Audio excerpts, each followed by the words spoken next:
Bahlil Lahadalia sekarang Menteri ESDM. Tapi kadang membingungkan, ESDM ini singkatannya apa? Energi dan sumber daya mineral atau eksploitasi sumber daya maksimal. Karena yang kita lihat, bukannya energi bersih makin dikejar, tapi hutan makin ditebang, tambang makin dalam, rakyat makin sesak napas. Kalau gini caranya, mending kita ganti logo kementeriannya aja. Dari gambar minyak, jadi gambar pom bensin di atas kuburan. Aristoteles dulu bilang, tujuan politik adalah kebaikan bersama. Nah, coba kita lihat, siapa yang dapat kebaikan dari kebijakan ISDM hari ini? Apakah masyarakat adat di Papua yang tanahnya dikapling jadi tambang nikel? Apakah nelayan di Maluku yang lautnya keruh karena limbah tambang? Atau justru perusahaan tambang raksasa yang sahamnya melonjak? Nietzsche menyebut ada will to power, kehendak untuk berkuasa.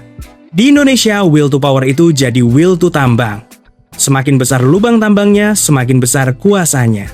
Dan Bahlil sekarang jadi juru bicara paling setia dari kekuasaan itu.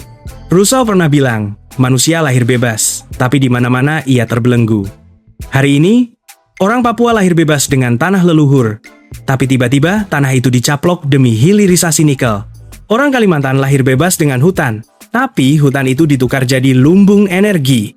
Rousseau pasti geleng-geleng. Itu bukan kebebasan, itu perampasan. Lalu Marx. Buat Marx, kapitalisme punya satu sifat, mereduksi semua jadi komoditas. Alam jadi komoditas, manusia jadi komoditas. Hari ini, nikel jadi komoditas untuk mobil listrik, batu bara jadi komoditas ekspor, bahkan udara bersih pun jadi komoditas lewat pasar karbon. Kalau Marx masih hidup, mungkin dia akan bilang ke Bahlil, "Bro, ini transisi energi atau transisi kapitalis?"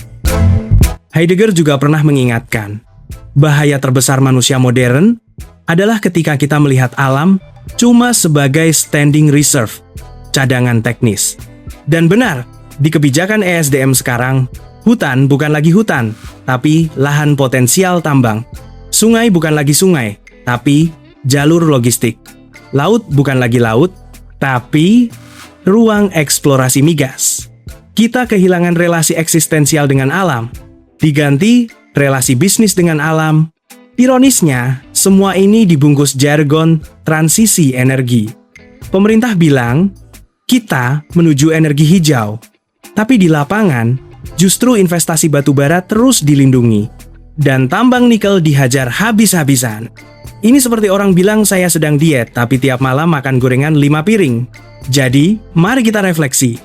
Apakah ISDM di era Bahlil benar-benar soal energi berkelanjutan? Atau sekadar proyek jangka pendek yang mengorbankan generasi mendatang? Kalau Bahlil masih bilang semua ini demi rakyat, rakyat punya hak jawab. Terima kasih Pak Menteri. Kami dapat debu tambang, dapat sungai keruh, dapat udara kotor, sementara perusahaan dapat profit miliaran. Filsafat mengingatkan kita, kebijakan yang tak berpihak pada keberlanjutan adalah kebijakan bunuh diri. Dan kalau Bahlil terus melihat energi hanya sebagai angka, maka sejarah akan menulis namanya bukan sebagai Menteri ESDM, tapi Menteri End of Sustainable Dream. Kalau kamu merasa kritik ini penting, jangan diam. Bagikan video ini, tulis pendapatmu di komentar, dan mari kita tuntut kebijakan energi yang adil, bukan cuma buat investor, tapi buat kehidupan.